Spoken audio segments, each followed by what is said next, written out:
Fala galera, bem-vindos a mais um episódio do nosso Prosatec, o podcast que fala de tecnologia de forma simples, divertida e com muito conteúdo. Eu sou a Jennifer Souza. Eu sou o Felipe Agrela. E eu sou a Mônica Solini, e hoje estaremos aqui com esse time de feras para receber uma convidada mais que especial. Janete Ribeiro, seja bem-vinda, obrigada por estar aqui conosco hoje. Já começa contando um pouquinho de você, da sua super experiência profissional. Bom, boa noite, eu é que agradeço aqui pelo convite de vocês. Bom, eu sou Janete Ribeiro, sou professora de pós-graduação em Big Data Analytics no SENAC, tenho uma consultoria especializada na área de Big Data Analytics e Inteligência Artificial, atuo há mais de 25 anos na área de dados. Eu brinco sempre que ou eu trabalhei para os bancos ou nos bancos, né? Sempre nessa área de canais digitais, de análise de perfis, de clientes, enfim, sempre atuando junto à área de dados de grandes instituições financeiras e também de grandes empresas de tecnologia. Eu também tenho aí, digamos, uma carreira no lado mais de, digamos, de ações e voluntariado, especialmente voltado para a área de inserção da mulher na área de tecnologia. Eu sou embaixadora de um projeto da Universidade de Stanford que chama Women in Data Science, que tem o objetivo de inserir mais mulheres na área de ciência de dados. Também atuo numa ONG chamada Grupo Mulheres do Brasil, que também tem aí um foco, né, um comitê específico para empoderar mulheres no mundo digital. Enfim, e atuo em várias outras frentes aí também de novas tecnologias, sempre ligada à mentoria de startups e inovação. Muito bom. Primeiramente, eu gostaria de agradecer, em nome de todos aqui do Prosatec, que você tenha aceitado o nosso convite, Janete. E hoje, a gente vai dividir o nosso podcast em 2 blocos para falarmos sobre Open Banking. No primeiro bloco, a gente vai falar sobre o Open Banking, quais são as suas fases, o que a gente pode esperar da experiência do Open Banking e muito mais. No segundo bloco, a gente vai ter perguntas enviadas pelos nossos ouvintes aqui para o Prosatec. Antes de começarmos, um recadinho muito importante. Opiniões divergentes, elas são bem-vindas, e aqui a gente sempre vai respeitar um ao outro. Não se esqueçam de dar o joinha e se inscrever no canal. E deixem sugestão de tema nos comentários para a gente, para enriquecer ainda mais as nossas discussões. Então, dando continuidade, vamos começar o primeiro bloco de perguntas. Vamos lá. Janete, o que é o Open Banking? Quais foram as fases de implantação? Como a gente chegou até aqui? Bom, o Open Banking, como o próprio nome diz, é o banco aberto, né? E o que isso significa, o banco aberto? Esse conceito, ele vem de um outro conceito também dentro da área de dados, que é o Open Data, que são dados abertos, dados compartilhados. Como a gente sabe, hoje nós vivemos aí num mundo onde os dados são, digamos, a grande joia, né, o petróleo do momento. Então, o que aconteceu nesse movimento de dados abertos e de Open Banking, né, de dados financeiros abertos? As empresas, né, as grandes instituições financeiras, agora começaram a compartilhar os dados que elas possuem em relação aos seus clientes. E qual é a vantagem disso, dessa iniciativa? A grande vantagem desse conceito de Open Banking é exatamente a possibilidade de haver uma maior concorrência dentro do sistema financeiro. Porque quando cada uma das instituições tem os seus dados, as suas regras de produtos e, enfim, de relacionamento com os seus clientes, independentes, né? Digamos, cada uma tendo aí, digamos, uma propriedade sobre esses dados, elas conseguem, digamos, fazer as suas negociações de uma forma bastante impositiva para o seu cliente final. Porque você, como cliente, não sabe, de repente, assim, as regras, os critérios que aquele banco que você tem conta hoje está utilizando para te conceder um tipo de crédito. E que outro banco que, de repente, você olha lá e considera as taxas dele, digamos, mais interessantes, que tipo de critério ele aplicaria para você? Hoje, digamos assim, sem o banco aberto, sem o Open Banking, você não consegue ter essa visão, porque cada um deles guarda, né, essas regras, esse perfil para eles.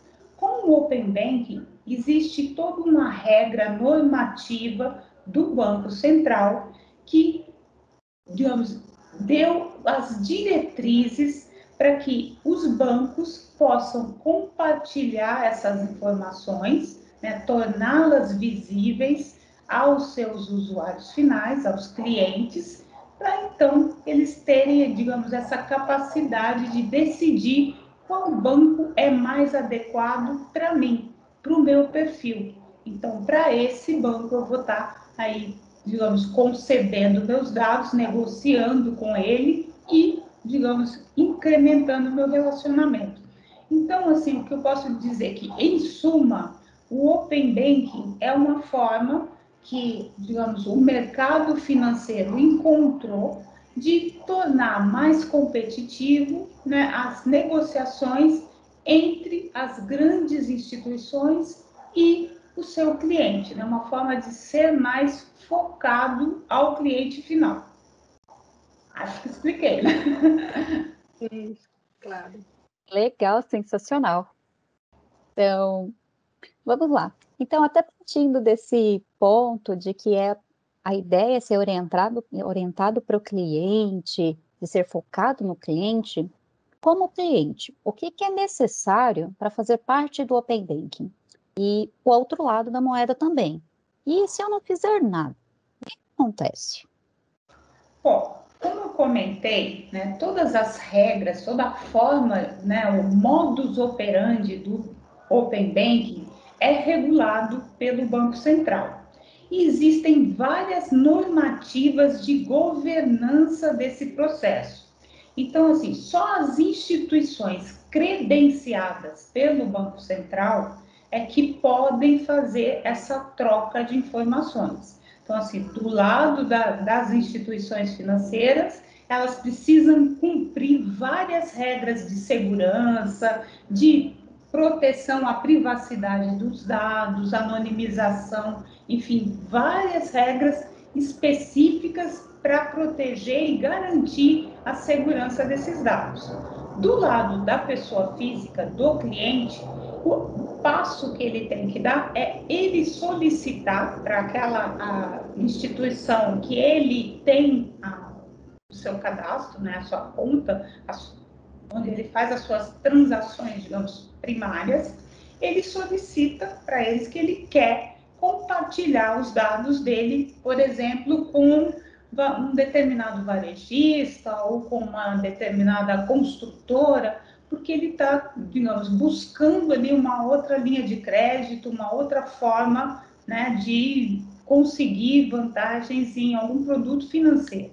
Então, é parte dele a iniciativa de solicitar, né, esse compartilhamento. E existem aí várias regras que ele tem que preencher, né? Existe um formulário específico de solicitação, tem que ter essa validação da instituição, que ela vai validar que, por exemplo, sou eu mesma, Janete, que está solicitando, não é, digamos assim, nenhum outro falsário, um hacker, né? Ele certifica e só depois que ele preenche todos esses requisitos de validação dessa solicitação é que ele, enfim, concede os dados, compartilha com essa outra empresa, com essa outra instituição.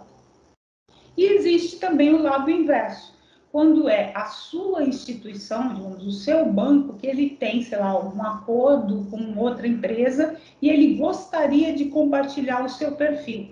aí é a mesma coisa, aí é ele que pede para você se ele pode ou não compartilhar seus dados.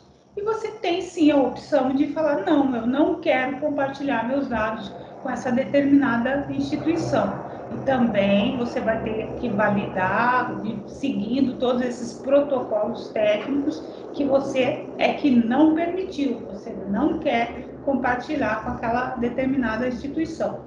Então, assim, as regras de proteção, de anonimização, de garantia da privacidade valem para os dois lados. Por isso que essa, né, digamos, essa nova modalidade, ela é exatamente muito focada no cliente, que agora ele te permite, né, digamos, autorizar ou não esse compartilhamento. O que, digamos assim, anteriormente, se o banco compartilhava com alguém, você nem estava sabendo. Essa aqui é a grande verdade. Então, agora, se ele quiser fazer isso, ele tem que te pedir autorização. E você, se você quer compartilhar com outras empresas, você ganha essa força de solicitar e poder compartilhar, de repente, com uma outra instituição que está sendo mais vantajosa para você. Né? Isso até, assim, alguns podem dizer, não, mas já existia aí a opção de eu fazer a transferência, por exemplo, do meu crédito para uma outra empresa, né, para um outro banco. Só que era um processo muito complicado que muitas vezes a pessoa desistia de fazer isso, né? Então agora não, vai ser um processo muito mais simples, porém com toda a segurança que você pode fazer, né, essa, digamos assim, a transferência dos seus dados, do seu histórico para uma outra instituição. Janete, não, eu entendi essa parte, então assim, a gente pode ficar tranquilo que qualquer compartilhamento de dados vai ser solicitada autorização, né? E então eu posso, isso aí era uma preocupação. E aí, assim, um exemplo em termos práticos, assim, vamos dizer assim, como que seria, por exemplo, eu tenho uma conta no banco X e aí eu percebo que o banco Y tem uma vantagem em termos de aplicação, de investimento, etc. Eu posso pedir para o banco X passar os meus dados para o banco Y, não é isso? Falar assim, banco X, vai lá, eu quero passar todos os meus dados, né, o que eu tenho com vocês e tudo, meu histórico todo, para o banco Y, para, em princípio, o banco Y não começar zerado, sabe? Assim, comecei a Mônica a partir de hoje, ele já vem com o meu histórico, é isso que acontece? Isso, exatamente, é essa a grande vantagem. E assim, não, inclusive, não sendo só um outro banco, vamos supor, como eu comentei aqui, uma construtora. Vamos supor que você quer comprar um apartamento. E aí existe lá o financiamento através do banco e um financiamento direto com a construtora. Só que esse financiamento direto com a construtora, muitas vezes, ela colocava uma taxa maior de risco por ela não ter o seu histórico. Então, quando você faz essa concessão, ela pode te dar uma vantagem muito maior, às vezes maior do que o próprio banco. Entendi. Então, assim, por isso digamos, ele possibilita novas modalidades, né, de negócios, né, novas oportunidades, né, abrir realmente uma maior oferta de soluções financeiras.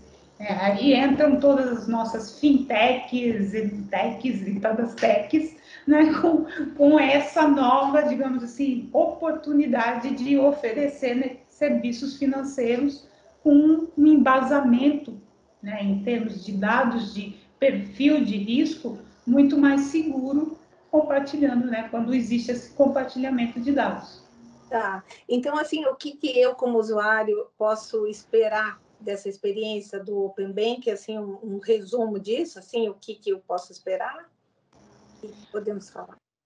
Sim, e o principal, né, que o usuário final pode esperar com a entrada do Open Banking e, digamos, o Open Finance como um todo, é exatamente você ganhar mais força em relação ao uso dos seus dados, a identificação do seu perfil.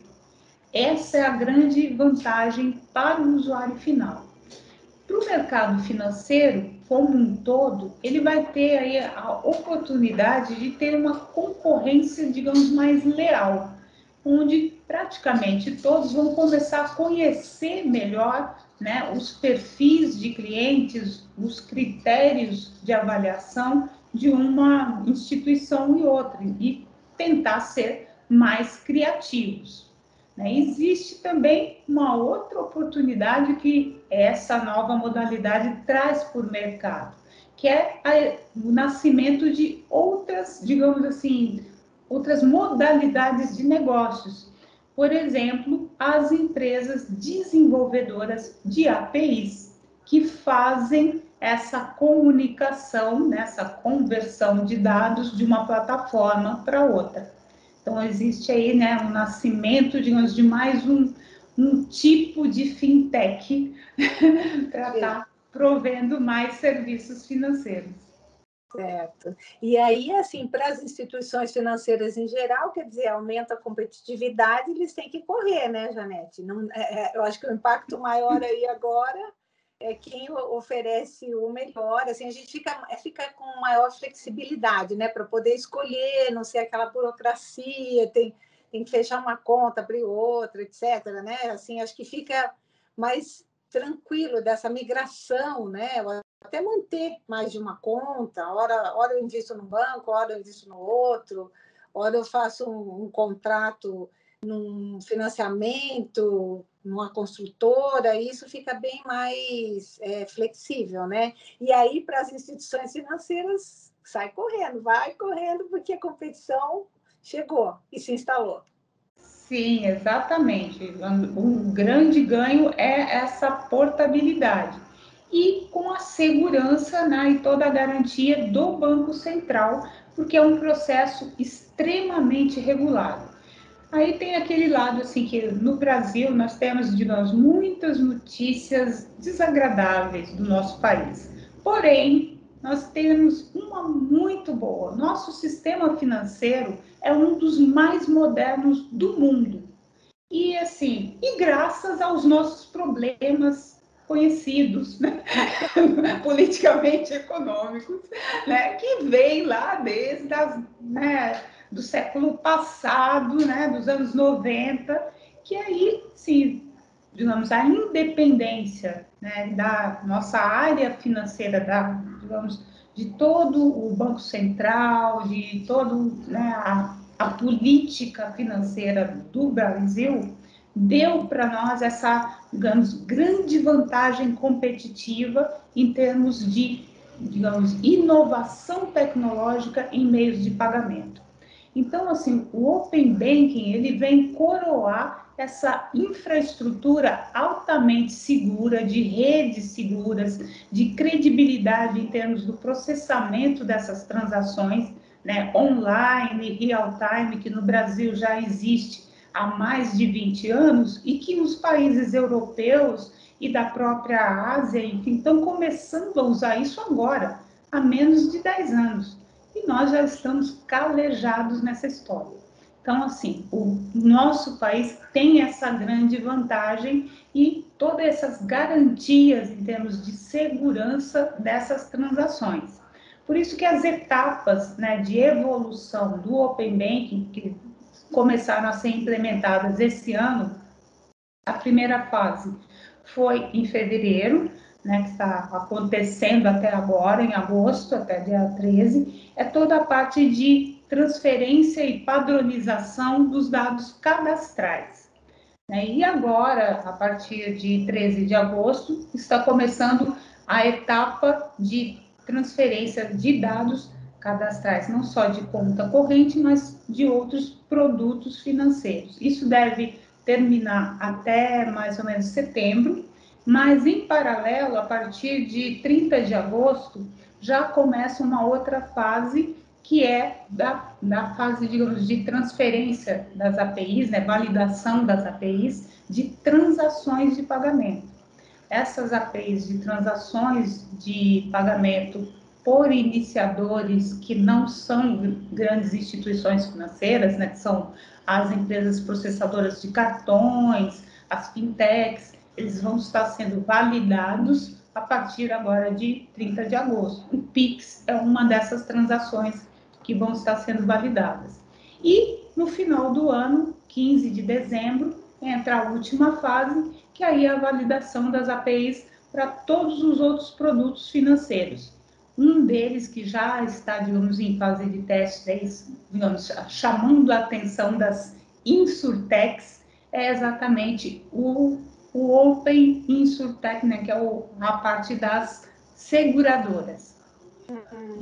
Tá. Então, essa vai ser, né, já entra lá no final do ano, em dezembro, contemplando também toda a parte de investimentos, enfim.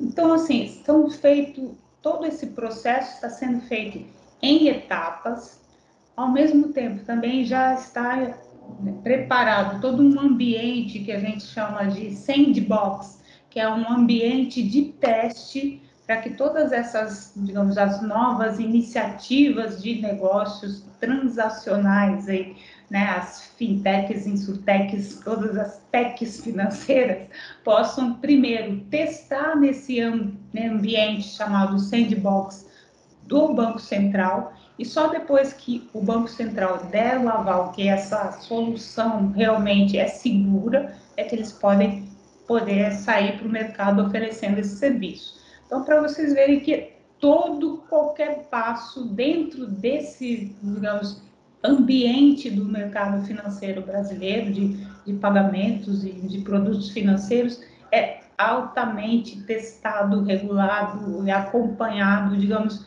com uma lupa para que tudo funcione com a maior segurança. Que bom, porque isso para nós também é uma tranquilidade, né? Porque a gente fica aqui, não sabe o que está acontecendo nos bastidores, né? Fala, ó céus, né? Que bom, muito obrigada, Janete, muito bom. Obrigada, Janete. Eu adorei a sutileza de como você colocou que nós saímos na frente por causa das nossas questões e tudo mais. Adorei a delicadeza. Sensacional. Digamos que eu Maravilhoso. tive, né, aí como eu comentei, né, dos meus longos anos no mercado financeiro, eu passei pelos momentos em que toda semana mudava a moeda no Brasil. E eu trabalhava no sistema financeiro, em um banco, tinha que vir à noite mudando moeda em todos os sistemas, né, assim, você acabava de mudar, não, agora, semana que vem de novo. Você nem respirava. Vivia para mudar, né? Muito bom, muito bom. Essa discussão no primeiro bloco foi riquíssima, deu para trazer, sabe, muita tranquilidade, como a Mônica falou, beleza. A gente sabemos, né, que o mercado financeiro aqui realmente é mais evoluído, assim, mas é aquele friozinho na barriga. Sempre que vê uma coisa nova, a gente pensa, ai meu Deus, ai que medo. Principalmente quando envolve nossos dados, né? A gente sempre fica com o pé atrás. O que vão acessar, para onde vai, quem garante isso, então é sempre bom. Com toda certeza. Então, obrigada mesmo por elucidar esses pontos.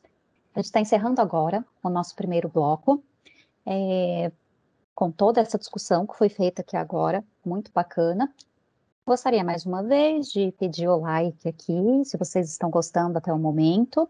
E caso você tenha curiosidade de ouvir algum outro tema dos nossos próximos podcasts, deixe a sugestão aqui embaixo nos comentários. E vamos para o nosso intervalo.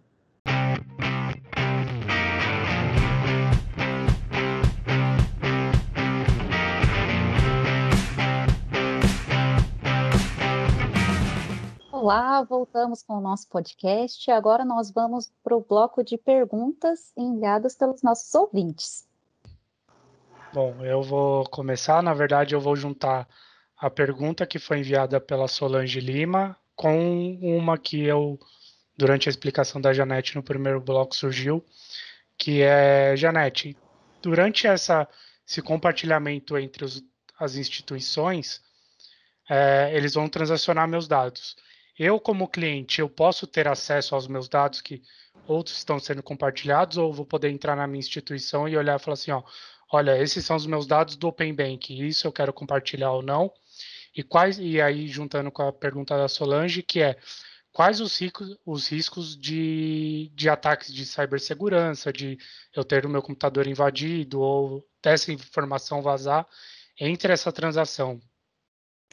Bom, como eu comentei, né, com vocês, toda a transação de você autorizar esse compartilhamento, né, dos seus dados de uma instituição com outra instituição vai ser tratado diretamente pelas regras do Banco Central, que precisam ter validação tanto da sua autorização, de que é você mesmo que está solicitando essa autorização, quanto quando acontece pelo outro lado. Por exemplo, o seu banco é que quer compartilhar seus dados com uma outra instituição. Ele vai solicitar para você e vai validar com você que é realmente ele, o seu banco, que vai estar transferindo para a empresa X, parceira dele, e por quais razões. Então, toda essa comunicação é transacionada em um ambiente extremamente seguro, com várias camadas de proteção e de validação, chaves, enfim,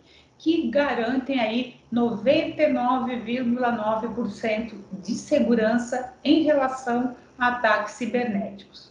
Por que 99,9%? Todos os processos, né, que nós conhecemos de criptografia, enfim, de camadas diferentes de tratamento de segurança, a gente pode considerar que elas protegem esses 99,9%. Por quê? Porque quem desenvolveu essa segurança, se ficar maluco, pode quebrar tudo isso. Então, assim, 100%, nunca ninguém vai te garantir 100% de segurança. Porque, né, quem desenvolveu, se quiser, ele derruba. Então, assim, o 99,9% é o máximo que qualquer sistema de segurança cibernética pode garantir. E isso o nosso sistema financeiro tem garantido já há várias décadas.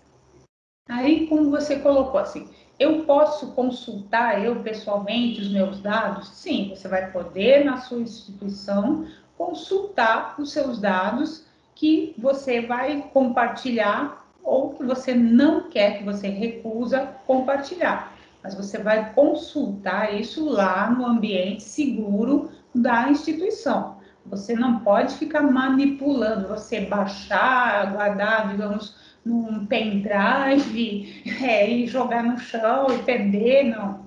Isso não, porque são dados sigilosos, são dados, né, que essas instituições têm todo um tratamento, né, de segurança para mantê-los lá naquele ambiente seguro, onde você e ela vai estar conversando e autorizando só uma outra instituição com todas essas garantias de segurança. Então, assim, essa preocupação de ataque cibernético ou de um possível vazamento, com essas novas regras, com essa, digamos, toda essa operacionalização e regulamentação do compartilhamento de dados, vai garantir a maior segurança para todas as partes. Show de bola. Uma outra pergunta também, eu acho que também conversa com essa parte dos dados, que foi enviada pelo Hildebrando Queiroz, que é eu, como uma pessoa portadora de alguma deficiência, seja visual, seja motora, seja qualquer uma que seja. Esse tipo de informação, ele vai também ser disponibilizado para as outras instituições e elas já estão preparadas para me receber como portador de deficiência? Como que está o mercado nisso? Bom, essas informações, elas são consideradas como dados sensíveis, né? E aí isso é um tratamento que já está, digamos, incluso dentro da Lei Geral de Proteção de Dados, né, que é a LGPD, que ela regula o uso dessas informações que são consideradas sensíveis. Por quê? Porque elas podem, digamos, servir para que você seja discriminado em algum momento. Então, por isso, esses dados sensíveis, quando são compartilhados entre uma instituição e outra, eles precisam justificar por que eles pediram essa informação para você, primeiro, justificar por que eles estão compartilhando essas informações, né? Para que seria? É para prover um aplicativo especial para a pessoa que tem problema de visão, ou então para quem tem um problema auditivo? Aí sim, é justificado, está aderente à Lei Geral de Proteção de Dados e, com a sua autorização, essa outra instituição vai poder utilizar para te entregar aí um aplicativo, uma forma, né, um canal especial que atenda à sua necessidade específica. Então, assim, acontece esse tipo de compartilhamento, mas só nessas condições, onde esteja bem claro o porquê da solicitação da informação, para que ela vai ser usada e o consentimento, né, do usuário, né, da pessoa que tem essa informação, se ela realmente quer que seja compartilhada. Então, assim, tudo requer aí várias regras para que funcione. Várias camadas de segurança, né, para garantir. Exatamente. Muito bom.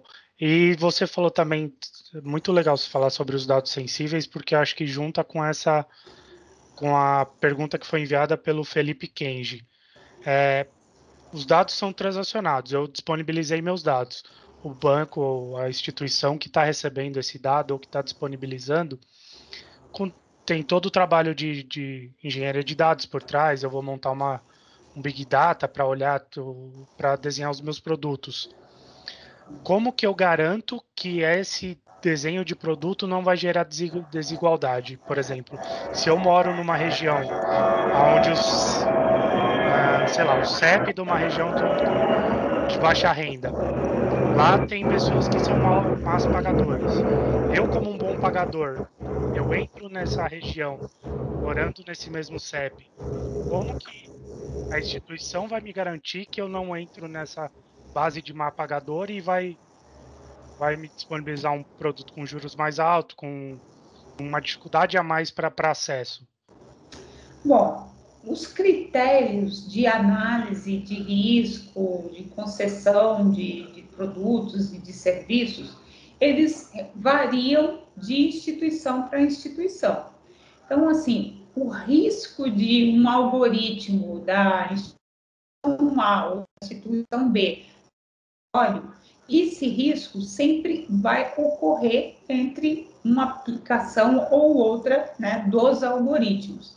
O que tem acontecido, né, e já está em desenvolvimento, né, para validação em vários países do mundo, inclusive aqui no Brasil, é a criação de regras, né, de ética no uso de algoritmos matemáticos, né, de inteligência artificial para a tomada de decisão, que são esses modelos, né, de aprendizado de máquina, que ele decide de acordo com N variáveis, né, se concede ou não um produto, um serviço para aquele perfil de usuário. Ele não está, digamos, olhando a pessoa em si, mas vários fatores, né, ao redor que dão ali a maior probabilidade para inadimplência, ou, enfim, para qualquer tipo de risco àquele produto.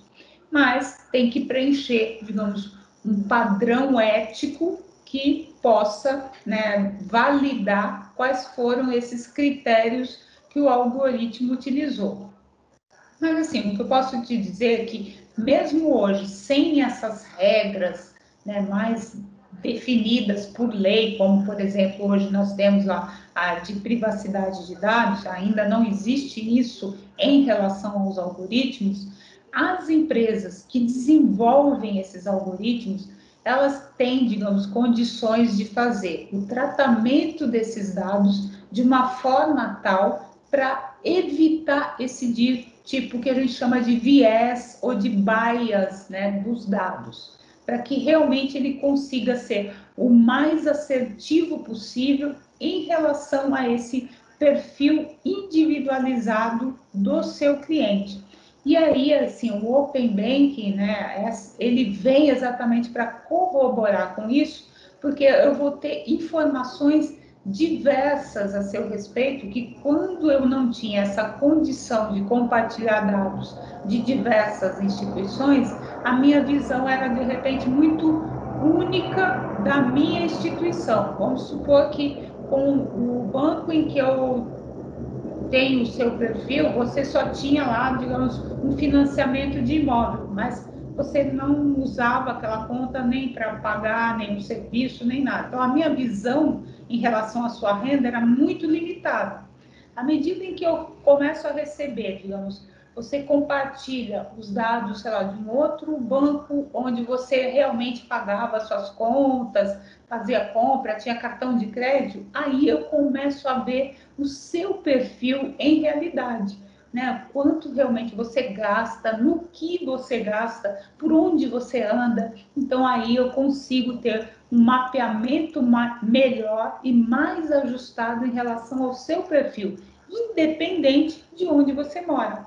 Porque antes eu só tinha ali o dado da sua residência, que podia estar aí nessa região de risco, enfim. Só que, assim, a sua casa própria estava ali, mas a sua vida financeira era outra completamente diferente do que aquela região.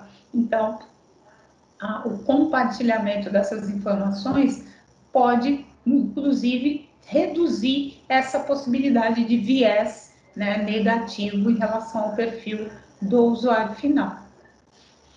Muito show. Legal. Olha só, Janete, eu tenho aqui uma pergunta do André Bueno.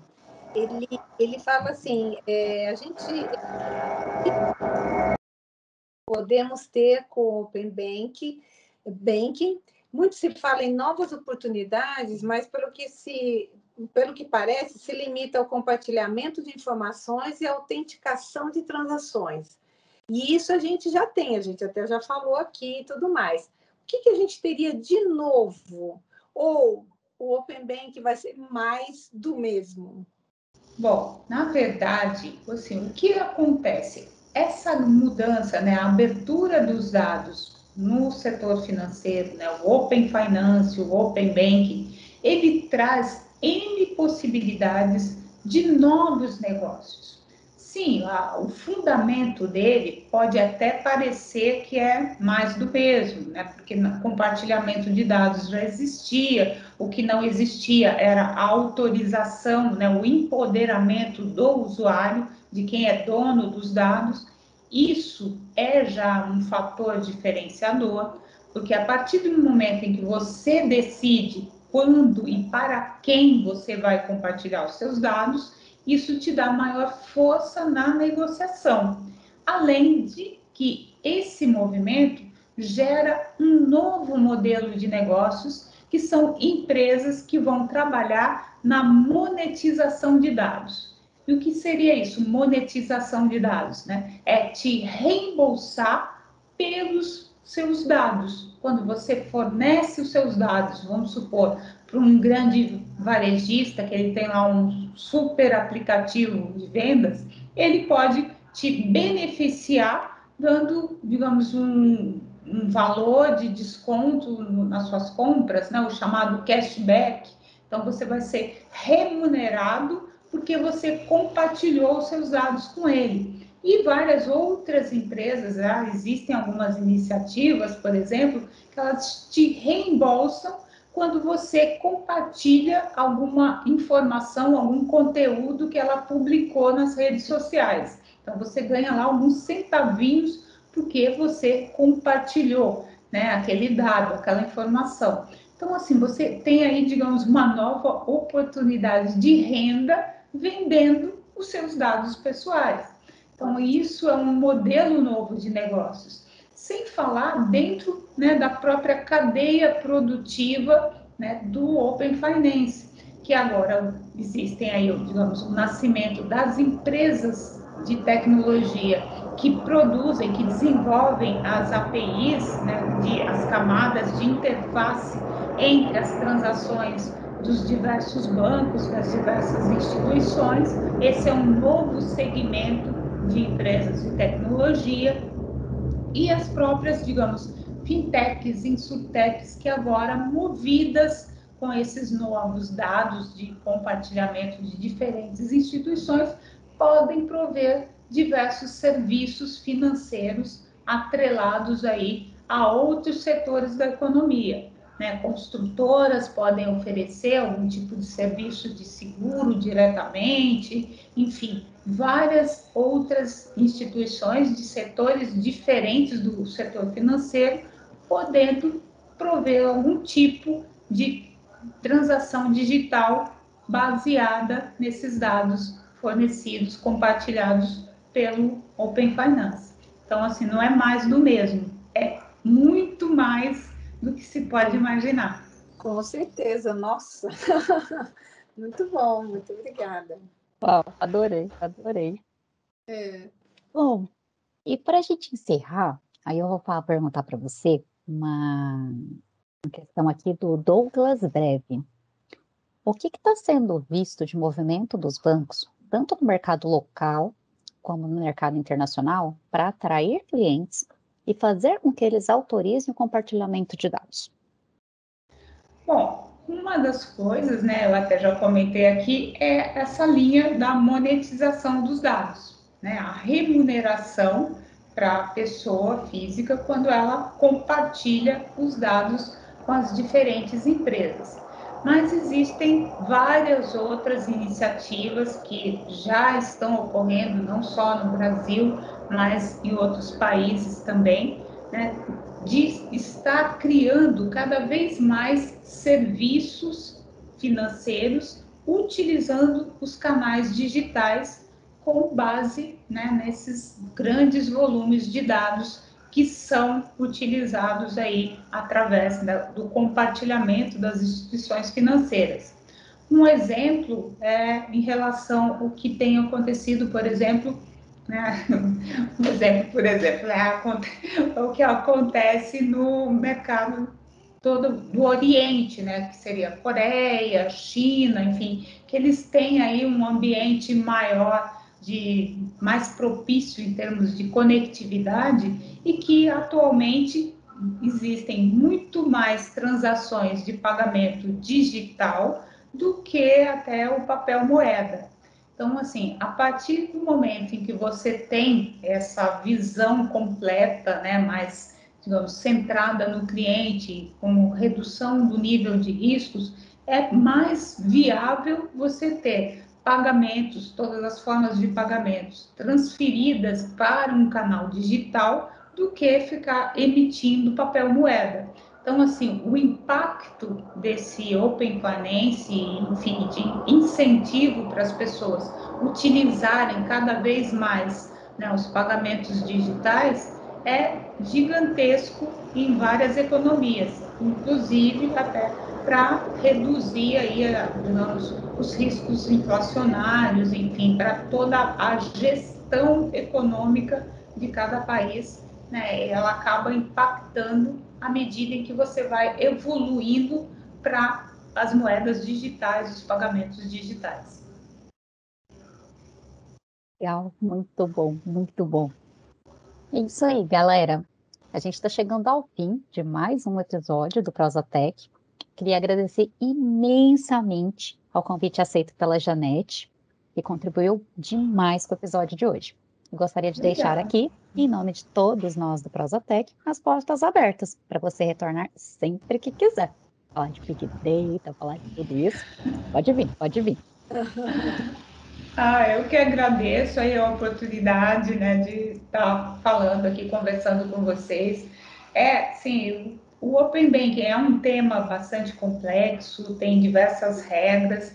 Eu até aconselho assim, para o pessoal que quer entender um pouquinho mais, acessar lá o site do Banco Central, que está tudo explicado bem detalhadamente, cada uma das etapas. E sim, me coloco aí à disposição sim, para vocês, para estar sempre falando aí das inovações tecnológicas. Show. Eu queria agradecer também e eu vou dar a minha visão sobre esse episódio que foi... Eu tinha realmente a visão de leigo. O pessoal do Prosa aqui, a maioria já trabalha em instituição financeira, então, por mais que não esteja diretamente envolvido no projeto, já ouviu falar do Open Bank. Eu só descobri o Open Bank quando surgiu no nosso Trello lá o card de próximo tema Open Bank. Eu falei, meu, o que é isso? Aí que eu fui pesquisar, então até lá, antes da gravação aqui eu não conhecia. Então, meu, a sua aula foi sensacional, esclareceu muitas dúvidas minhas mesmo, pessoais, de como cliente bancário também, porque todo mundo hoje em dia tem uma conta em banco. Então, o conteúdo foi muito esclarecedor. Muito obrigado mesmo pela participação.